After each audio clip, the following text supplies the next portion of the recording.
Professor of Geography at the University of California, Santa Barbara. And he also holds an affiliation with the Department of Geography at the University of Washington, where he now resides in Seattle. So let me just, there's a long list of things here, so let me just kind of comment on a few things. So he is a member of the National Academy of Sciences, a foreign member of the Royal Society of Canada, member of the American Academy of Arts and Sciences, foreign member of the Royal Society, and corresponding fellow of the British Academy. So, and he's editor of a number of different well-known journals in geographic sciences, including Geographical Analysis and Annals of the Association of American Geographers. Let me just mention, then finally, sort of his research interests are on geographic information science, spatial analysis, and uncertainty in geographic data. And that's the topic on which he's going to talk with us about today. So if you all join me in welcoming Mike Goodchild.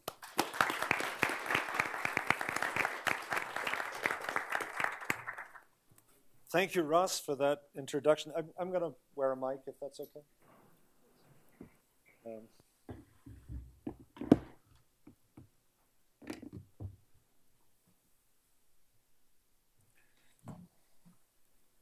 How's that? Okay.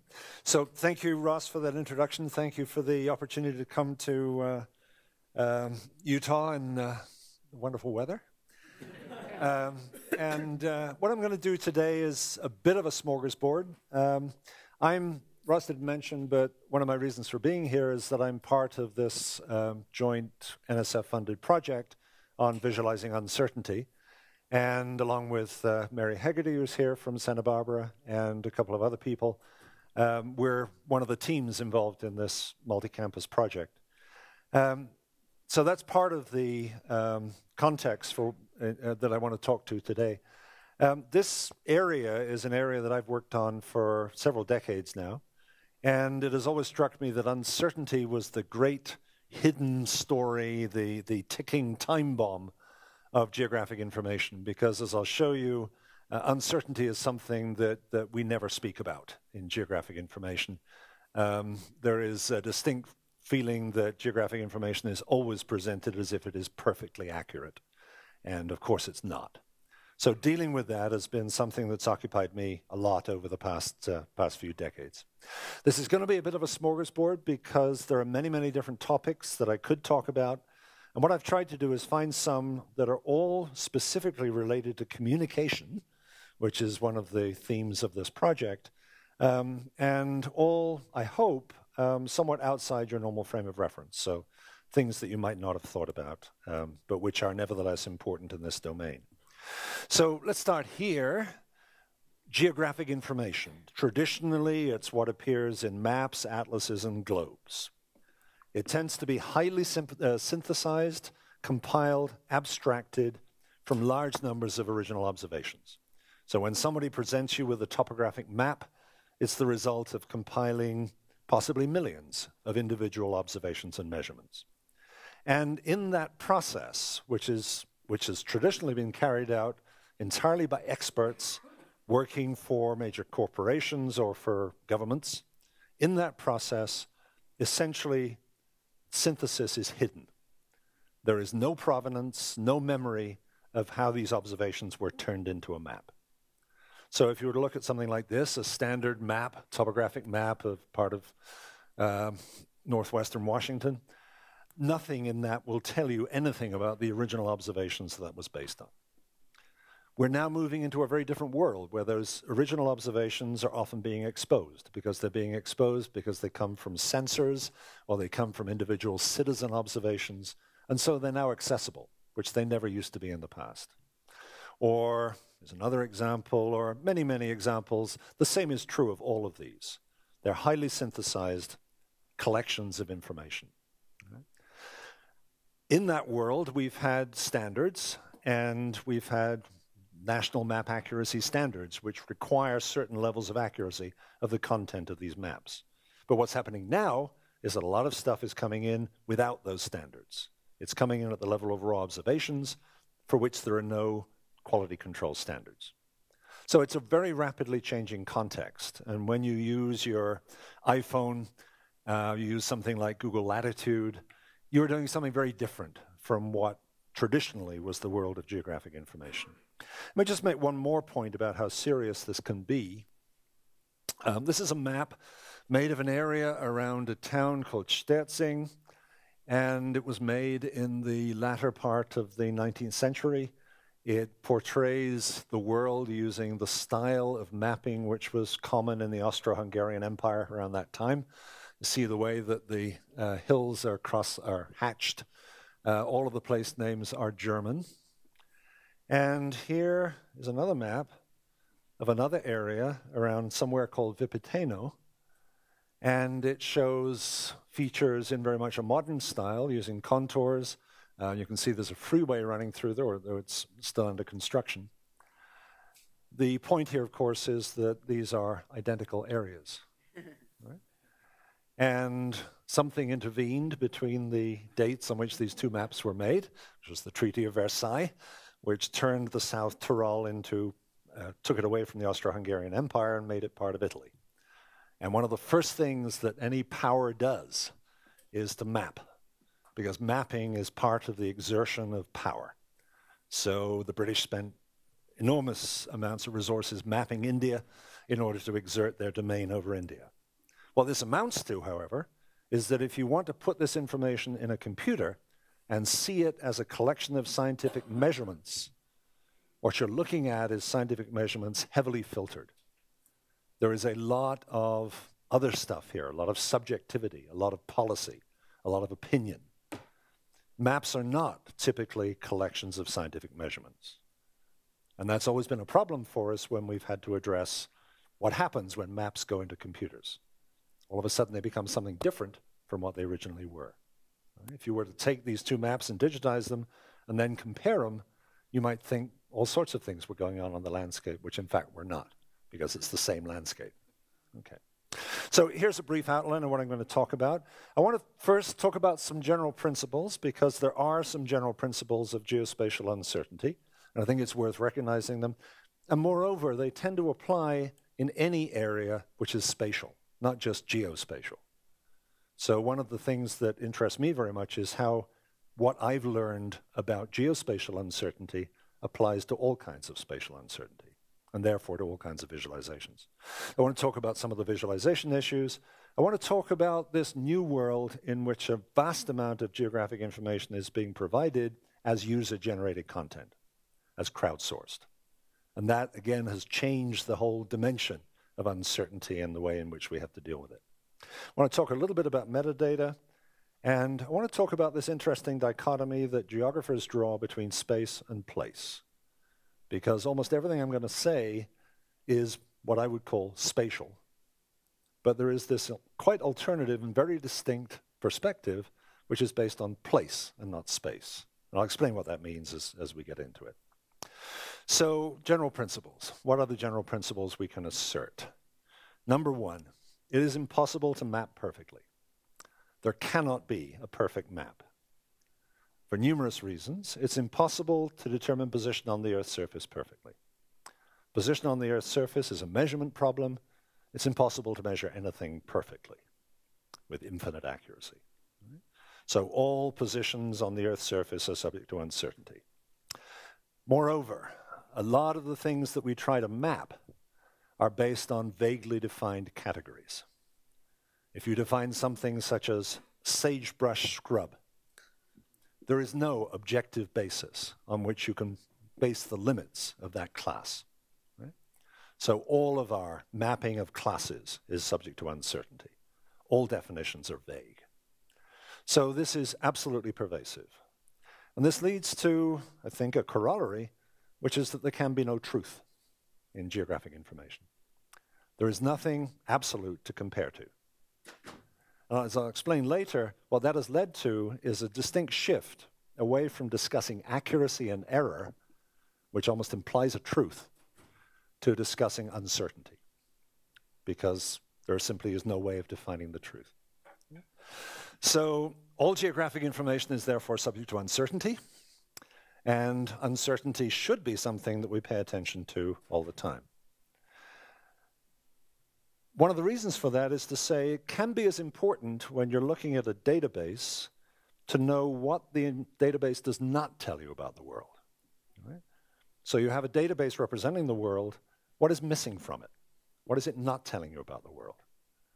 And very often that amounts to detail. It's missing out detail. It's generalized. It's abstracted. Quantifying what is missing becomes a very important exercise. Right? So uncertainty we could define as what's missing in a representation of the world. And quantifying that then becomes very important. And then of overpowering importance, I think, is how to communicate uncertainty effectively.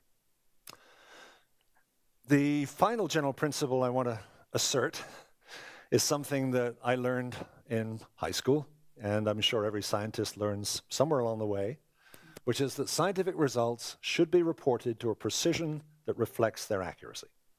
Right? In other words, we round things because we don't know any better. Right? And that principle, I think, is one of the most important ways of communicating uncertainty, by rounding numbers. And as I'll show you in a minute, it's a principle which I think, for some reason, and we can speculate on what that reason is, for some reason has been systematically ignored in the technology which we now use for geospatial work. So here's an example. This is a website put up by a branch of NOAA, and it purports to show the world, and it shows various aspects of the marine environment. And you won't be able to see it down in the bottom right-hand corner, but let me blow it up. All right. There is the position of that mitt, that fist, somewhere over Oklahoma. Right? Now, one of the things that it's good to know is that when latitude and longitude are expressed to the 4th decimal place, that's a precision of 10 meters. Right? There is no way that that fist has been positioned to 10 meters. Right? At best, 50 to 100 kilometers. Right? So here is an example there where that last principle is ignored. Right? Spurious digits have been supplied. Probably just the 1st decimal place has any reality to it. And as a scientist, I should have rounded off the other digits and expressed that as 39.3 instead of 39.3588. Here is a principle which I learned in high school, which presumably everybody learns, which somehow this technology gets away with ignoring. Why? It gets worse because on the right is this thing called scale, right? And scale, I'm sure you know, as in principle, is the ratio of distance on the map to distance in the real world. Now, the map I'm looking at is very different in size from the map you're looking at. So that scale can't be true of both. What's more, the Earth's surface is curved. It's been flattened here. So scale cannot be true everywhere. And if you get into this a little bit more detail, it turns out that scale is true only on the equator, which is not on the map, or in the north-south direction. Right? Any other direction, anywhere else on the map, that scale is meaningless. And yet it's been expressed here to 8 digits. What's going on? Right? And here's a little experiment I did a couple of years ago. I happened to be flying from Beijing to Wellington, New Zealand, so I wanted to know how far it was. So I went to my favorite GIS, and I asked.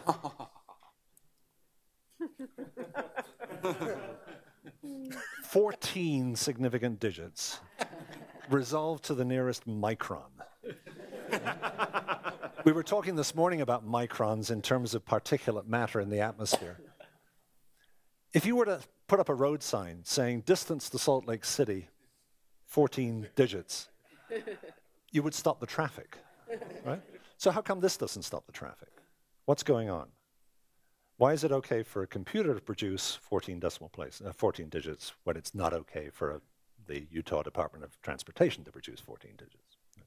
So here's an interesting perspective, I think. We have abandoned one of the primary ways of communicating uncertainty, a way that I think most people should know and understand. Okay. Here's an example of how pervasive this problem is. This is the intersection of Highway 101 and 217 in Goleta, California. And this is as it is reported in 6 publicly available databases. And what it's demonstrating, of course, is that you can't determine position exactly, that each of these databases has determined position differently.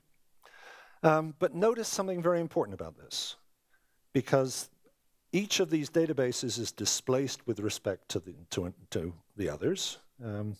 So, for example, down here, this purple line represents the same street as this blue line, but they've been displaced because you can't measure location perfectly. But notice how the shape in each case has been preserved. Right? The entire thing has been moved. Right? Now, the representation of each of these lines is as a series of points. So if each of these points is subject to, in this case, let's say a 30-meter error, how come each point hasn't been displaced independently, which would ruin the shape? Right? So what do we learn from this? What we learn from this is that errors along the purple line are very strongly correlated, so that the entire line is displaced. Right? And similarly along the blue line, very strong correlation. As would happen, for example, if you drove along that with a GPS. The GPS would in fact create serious serial autocorrelation along the line. Right? So that serial autocorrelation is very helpful, because if it wasn't there, navigation would be hopeless. You would see that purple line as a series of random movements, and you would immediately discard your Google Maps interface, right? But the fact that there is serial autocorrelation makes it possible, right? So what do we learn from this? We learn a very important principle. And let me just skip through here, because this is something we normally express as Tobler's first law of geography. It's a bit of an in-joke, but it's a very powerful statement. And the statement is very simple. Nearby things are more similar than distant things. You can, of course, turn that into a much more rigorous and much more formal statement, and that's, of course, the basis of all of geostatistics. But I like to express it in this very, very simplistic form. Right?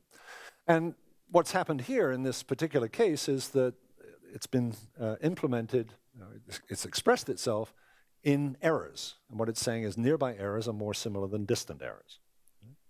What that means is that relative positions are more accurate than absolute positions. So on this map, the positions along each of these lines were established in latitude and longitude with quite substantial errors in absolute terms. But if you compare points along the same line, very strong serial correlation, and as a result, the shape of the line is preserved, distances are preserved. So what saves us is Tobler's first law. If it wasn't true, geographic information would be a hopeless mess. So here's something we often do with this, because here are just two of these databases. We can just do a simple rubber sheet to make them coincide. We're not saying that either one is true, we're simply getting rid of the mess. And that's something your technology will be doing all the time. When you use a nav system, a GPS nav system, the technology is actually adjusting your GPS position to the database all the time. It's matching you to the streets. So the errors in the GPS are actually not visible to you because they've been systematically removed. So here's the principle then, and what it amounts to is saying the shapes of complex features are largely preserved, but between features, the errors are still there. So the purple line and the blue line are still 20, 30 meters apart, but within the purple line and within the blue line, there is very strong correlation. So here's one of the consequences of this, and one of the things I hope you'll get from this talk is that in many ways, when we originally designed GIS and designed these technologies, we designed them on the assumption that information could be perfect. And we never took the possibility of uncertainty into account. If we designed them instead based on the principle that uncertainty was everywhere, we would have designed them differently. This is a very challenging point, I think, because it means you conclude that you need to go back and start again. So here's one instance of this, and the instance is this, that when GIS stores the locations of things, it stores latitude and longitude. What does latitude and longitude amount to? It amounts to two measurements of distance, one from the equator and one from the Greenwich meridian. And that's the way we do things. So in a GIS, if I want to find out how far it is from me to Ross, we each of us measure our positions from the equator and the Greenwich meridian, and then we take the difference. It's a stupid way to do things. Why don't I just stick out a tape measure and measure my distance from Ross? Right? Why don't I, in other words, measure things relatively? Because we know that over short distances, I can measure very accurately. Whereas if I insist on measuring the distance from the Greenwich meridian, I can't be very accurate at all. So one of the conclusions from this, and the lunchtime conversation was very much along the lines of topology versus geometry, so I think this will resonate. One of the implications of this is that because uncertainties in location may affect the things we do in a GIS, let's take this example. Which house is this census tract located in? Right? So if I live in Salt Lake City and I've got a house and I've got a GPS coordinate for that house, and I know that GPS coordinate's not very accurate, I want to determine which census tract it's in. Can I do that accurately? Yes and no. Right? I'd need the position of the house and the position of the census tract boundary. But if the census tract boundary runs along the street, and neither of those are known to better than the width of the street, then I actually won't be able to determine which census tract my house is in, because its distance from the boundary is less than the uncertainty in position. So the conclusion we reach is that it may be necessary to code side of street as an attribute, to code the topological property as an attribute, rather than rely on the geometry to provide it for us. Right? So this comes down to a very simple statement, which is that in a GIS, topology should trump geometry. We can know topological relationships better than we can know geometric relationships because of the fundamental uncertainty. Right? Now, to go back to my earlier point, we designed GIS, in fact, so that you could get topology from geometry. But once you accept that there's a lot of uncertainty there, you realize that, in fact, you can't do that. So let me switch now to talking about visualization of uncertainty, because I hope I've established that uncertainty is a big problem. So now then, how can we visualize it and how can we communicate it? And there's been a lot of exploration of cartographic techniques, and they start, of course, with the proposition that no map ever shows uncertainty. I guarantee that every map you've ever looked at pretends that the world is perfect. And I think one of the attractions of that, and one of the attractions of maps, is that they do clean up the world. So when you buy a map and you put it on the wall, it presents to you a simpler, cleaner world than you know the one you live in. Right? So how can we modify a map to convey uncertainty? So people have worked, for example, with blurring. But one of the problems there is the Tobler's first law argument. If you blur a feature independently of other features, how do you show the fundamental covariance that exists between the features? Right? So how do you communicate then the implications of spatial dependence? You can gray out things, and there's been a lot of work on graying out features on colored maps. But if you present that to someone, there's no immediate association between grayness and uncertainty, because people have grown up to believe that every map is perfect. So unless you cue the grayness and say specifically, interpret grayness as uncertainty, people won't do it. And then a third, which is something that I've worked quite a bit with, is the idea of animation, because with animation, you can include covariance. If you think of a waving blanket, instead of each piece of the blanket going up independently or down independently, you build in correlations so that the blanket itself shows the covariances that are present. And that turns out, in fact, to be quite a useful mechanism. So here are just a few examples. This is from the work of Alan McEachran, talking about the ways in which you can modify symbols to convey uncertainty, either by changing saturation or by blurring or by modifying transparency. Here's some other work in which we're trying to create a bivariate, this is McEachran again, trying to create a bivariate plot in which one dimension of the legend is value and the other dimension is uncertainty. So in these, the blue areas are the most certain, the red areas are the least certain, and then the darkest areas have the highest value, and the lightest areas have the lowest value. So in terms of pollution of the Chesapeake Bay, the upstream part of the Potomac River is polluted with a high level of uncertainty.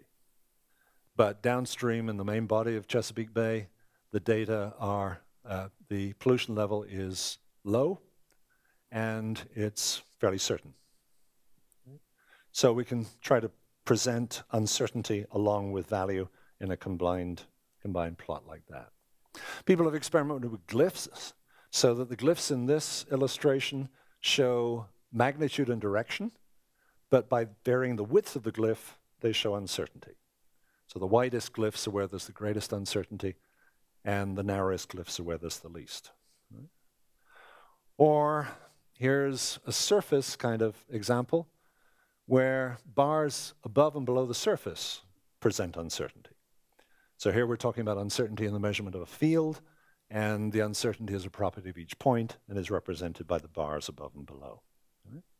And one that I like particularly, if I can go to the web, is an illustration of growing uncertainty in weather forecasts. The red areas are the uncertain areas, and as this prediction goes forward in time, you can see the redness, of course, increases. This is based on disagreement with models. In other words, it's an ensemble basis for measuring uncertainty. So I think many of these are pretty effective at getting across the point about uncertainty. Here's a kind of method that I've worked with quite a bit, in which we take, in this case, a map of topography. So this is an area, and these are the high areas and the low areas on the landscape. And because of uncertainty, we know that there are many possible truths. And so we create a series of maps, each of which might be the truth with equal probability. Right? And the differences between them then are within the range of the known uncertainty. And they also preserve the covariances. So we know that each of these could be true. So we might combine these into a, oh dear, I'm sorry. Sorry, excuse me for a second. Where's my bag?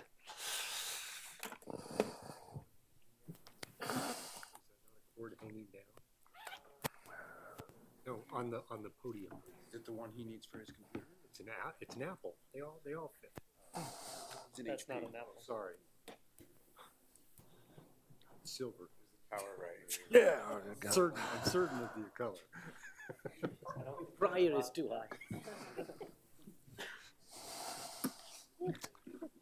Okay. In terms of communication, I think these are quite effective, except that there's an inevitable tendency for the user to look at the various options and say, I like that one. Right? Just as when people interpret a political poll that says the support for Obama is 50% with a margin of error of 2, they'll take that as an endorsement of 52%, or 48. This is going to illustrate a very fundamental, I think, point that has come out of research. It's relatively easy to deal with uncertainty about the location of a single point. So around the point, we can create a cloud indicating where that point might actually be. But when we convert that into a line, things become much more difficult. And I have to say that at this point, there is no acceptable way of representing the probability distribution of a line. Right? What is a PDF for a line? And I'd be happy to talk in much greater detail with anyone who's interested in this problem. Look at what's happened here. Right? This is the familiar kind of display of a hurricane track. But it's based entirely on the central eye of the hurricane. Right? This is all about where the eye of the hurricane will be. It may create the illusion that if you live somewhere out in this cone, you can expect damage. But that's not what this is telling you. This is telling you the uncertainty in the location of the eye. What's more, it's conditional on time. Right? This is where we expect the hurricane to be at 8 p.m. Thursday. And I can quite see that if you added a probability, a PDF to that, a probability distribution, you could come up with a circle around that point for 8 p.m. Thursday. But The problem is how you combine all these. What has happened here is simply somebody has sketched the envelope, but that envelope has no particular meaning. So from a rigorous statistical perspective, these I find very unsatisfactory. They don't tell me what I want to know, which is, well, let me expand that point. I want to come back to this point later. But I think in all of this, it really is important to ask, what is the use case? Right? What is the specific question that the user wants to answer? So let's think, what is the specific question here? Well, the specific question might be, I'm out in a 35-foot sailboat located there. Right? And what I want to know is, what's the maximum wind speed I'm going to experience? Right?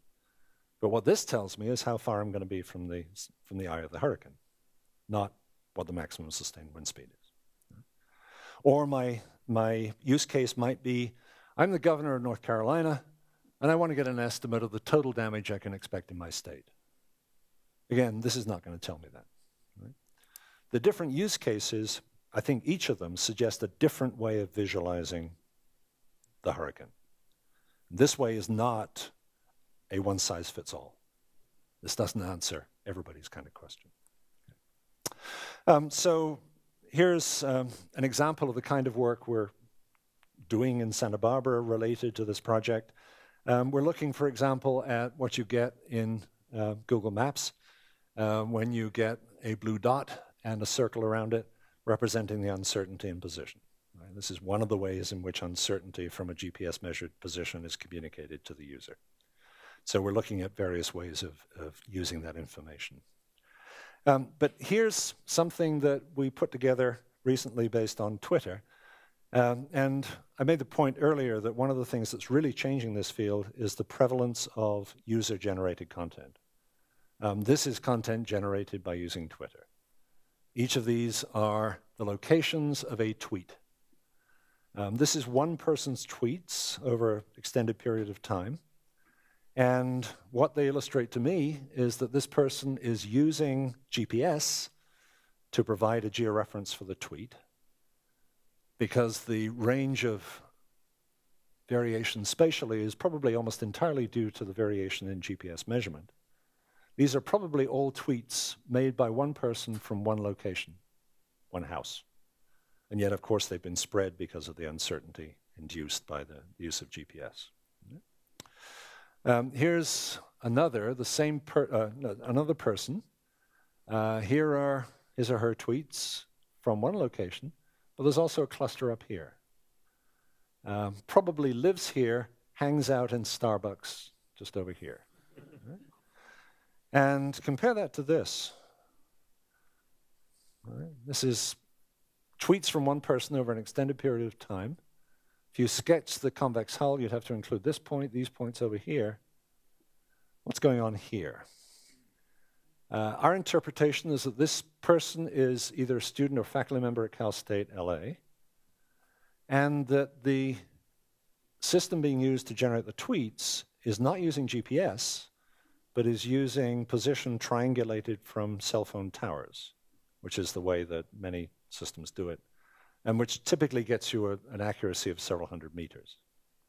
So we think that this person is not systematically cruising around all the streets in this neighborhood in order to tweet, but rather is simply inheriting errors from the GPS. So in this world of user-generated content, as I said earlier, the uncertainty question really changes quite significantly. And you have very sharp contrasts in the amount of uncertainty present, based in part on the technology, based on the ways in which things are being georeferenced. So implications from this, right? How to communicate uncertainty when many users will not expect it, and when suitable metadata, suitable descriptions of uncertainty may not be available. Right? And how to measure the effects of uncertainty on analysis. How to deal with uncertainty, especially when it's varying spatially, when it results from the use of bizarre reporting zones. And let me show you an example which I find very effective in this area. This is a map of the US by county produced by CDC, and it shows the mortality, the rate of death between 1950 and 1969 by county from cancer of the respiratory system, and specifically among white males. And what you are doing, as you see this, is comparing this to your knowledge of the United States to try to come up with factors that you think influence the rate of cancer. One thing to notice is down here in the legend, which you may not be able to read, the red areas are areas in which the rate is significantly high, above the expected mean, and the strength of the effect is in the top decile. And one of the points to bear in mind in looking at this is that you've got two things going on. You've got statistical significance, and you've got the strength of the effect. What is the rate versus the significance of that rate? Because a high rate in a low population county is much less likely to be significant than a high rate in a very populous county like Los Angeles. Right? So there are two dimensions to this. And it's very easy to confuse those two dimensions. So what message are you getting from this? What are you getting from that?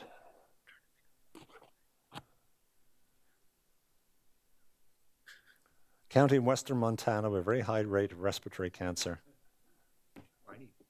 Mining. It's Butte. Yeah, Butte, Montana. That one? Hanford nuclear plant. So, but that's not where Hanford's located. No, it's a bit farther north. So there's clearly uncertainty there. Yeah, there is. Yeah, because it's confounded by the commuting pattern. Okay. Right, because these are residential locations. Yeah. The main message from this actually is quite different, and it's because there are very high rates in the East Bay and in various coastal communities all the way around the United States. Right? And the message, in fact, is asbestos. This is the map that was the smoking gun for asbestos, because these were Liberty ships constructed during World War II that used huge amounts of asbestos in the construction. So, yeah, some interesting messages, I think, come out of this. One is the county, because in the United States, counties vary from, even the lower 48, from San Bernardino County here, which is huge, to the smallest county in the United States, which is Manassas Park County in Virginia, which is only just a square mile. It's a factor of 10 to the fifth in area. They vary by a factor of 10 to the fifth also in population, from the bizarre county up here, which is Yellowstone National Park County, to the most populous county in the US, which is LA County, again by a factor of 10 to the fifth. Raising the question, why would you ever use a unit which varied by a factor of 10 to the fifth to do anything? And of course, the reason we use it is because it's legislated. So a couple of comments about metadata. In the geospatial world, we have had a metadata standard since 1992, and that's, in fact, much earlier than comparable standards in other domains, and it's now the basis of an international standard, an ISO standard.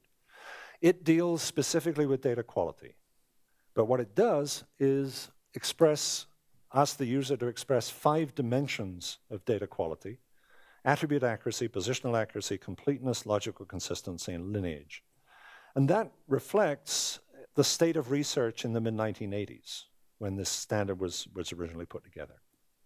It talks about accuracy, and in fact, it uses the word accuracy 85 times and never uses the word uncertainty. And to me, it raises a very profound problem, which is, how do you update standards? Standards tend to fossilize the world. They tend to establish things as they were when the research was done. And it's very difficult to modify a standard once it's in place. There's a very strong kickback against any attempt to modify the metadata standard, because it took us such a long time to get it in place, and it's been such a struggle to get people to use it.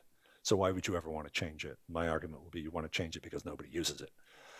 So specific issues that it raises, and I think each of these is particularly important from the perspective of uncertainty.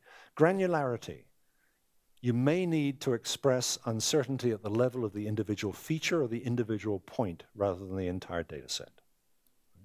So that's a question, I think, which is important in any application of uncertainty. What's the appropriate granularity? At what level do you need to discuss uncertainty? It says nothing about spatial dependence, and yet I would argue that spatial dependence and Tobler's first law is one of the very profound properties of geospatial data. And it says nothing about cross-correlation. So it assesses uncertainty, it discusses uncertainty for a single data set. But inevitably, what we really want to do is to combine data sets, is to look at data of one type drawn from one source and data of another type drawn from another source and combine them. So really what metadata should be doing is discussing whether two data sets can be used together. Not whether each individual data set can be used, but whether they can be used together. And that suggests to me something I would call binary metadata, the ability of two data sets to interoperate. And of course, that's not something that the standard does. So the last of these topics, and one that I've been much exercised about recently, is the distinction between space and place. And this reflects, I think, something that geographers find very important and would be important in any attempt to discuss geospatial uncertainty. So let me explain what the distinction means. GIS is spatial. It's about latitude and longitude, distance, direction. It's about points, polylines, polygons, polyhedra. Right? Everything is expressed in terms of coordinates. Right? Officially recognized places inevitably get privileged over vernacular places because they have boundaries. So if a place like downtown Santa Barbara doesn't have a boundary, it doesn't show up in GIS. GIS is really privileges things that have well-defined boundaries. So it's difficult to deal with something such as the Midwest. We would have to put a committee together to agree on what the Midwest was before we could do anything with it. Right? And yet, humans use places. They don't use coordinates. Right? No one in this room, I bet, knows the location of this room in latitude and longitude better than a decimal place. Any volunteers? Right. I happened to put this slide together for a talk in New York, so those are the coordinates of, approximate coordinates of Manhattan. Right? But the point is, of course, we don't work in the spatial world. We work in what I would call a placial world. We refer to things by name, not by coordinates. And the relationship between names and coordinates is fraught in many ways. Place, on the other hand, is hugely important in human perception. And let me just give you a quick example. Health actions, for example, are driven by perception. And it's perception about place and not space. So, for example, if I were to say 3 Mile Island, that conveys a lot to you about nuclear pollution, nuclear meltdown, and so on, or Love Canal or Times Beach. But I wonder how many people in this room know where Love Canal is. And you could, in fact, see a conspiracy here to name environmental disasters after very small places so that it doesn't damage the property values of places around it. Right? If we called it the Niagara Falls disaster, that would immediately have an impact on property values in Niagara Falls. But by calling it Love Canal, we kind of avoid that. Right? Similarly, 3 Mile Island.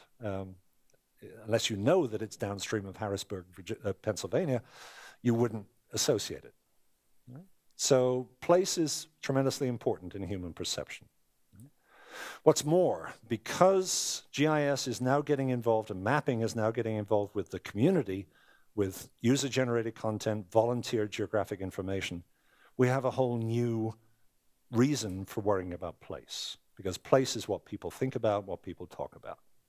So I'm very interested in whether there could be, parallel to GIS, a placial GIS, in which places are primary and locations are secondary,